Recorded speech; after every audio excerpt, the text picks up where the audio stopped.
আসসালামু আলাইকুম।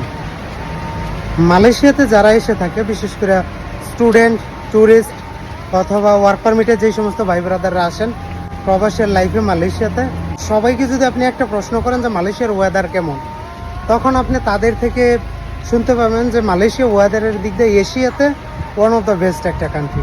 বাস্তব প্র্যাকটিক্যাল এক্সাম্পল হলো এই দেখেন, এখন কিন্তু প্রচুর রোদ, রোদের মধ্যে হচ্ছে আবার এই যে আপনার বৃষ্টি চলতেছে। দেখা যাচ্ছে কিনা আমি জানি না, তবে একটু ভালোভাবে যদি দেখেন তাহলে বোঝা যাবে যে বৃষ্টি যে চলতেছে। মালয়েশিয়ার ওয়েদারের দিক থেকে ওয়ান অফ দ্য বেস্ট একটা কান্ট্রি বলা যায়। বিশেষ করে আপনার ইউরোপিয়ান দেশ যেগুলো আছে, মালয়েশিয়ার আশেপাশে যেই সমস্ত দেশগুলো আছে, তার থেকেও মোটামুটি মালয়েশিয়ার ওয়েদারটা কিন্তু সবাই আপনার পছন্দ করে। উপরে যেই পরিমাণ আওয়াজ হচ্ছে, আশা করতেছি আসমান ভাঙা পড়বে এরকমের অবস্থা। যারা হচ্ছে ওয়েদার পছন্দ করেন, মালয়েশিয়াতে আপনি বিভিন্ন রকমের ওয়েদার পাবেন।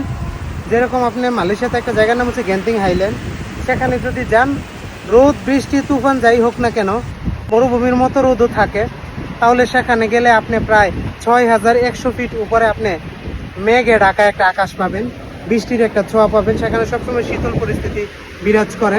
লাঙ্কাউই আছে, কঙ্কর আইল্যান্ড আছে, তারপর আরো লটস অফ ট্যুরিজম পয়েন্ট মালয়েশিয়াতে, যেগুলোতে আপনি ঘুরলে মনে হবে ট্যুরিজম কান্ট্রি হিসেবে মালয়েশিয়া আসলে ওয়ান অফ দ্য বেস্ট এশিয়াতে অন্তত।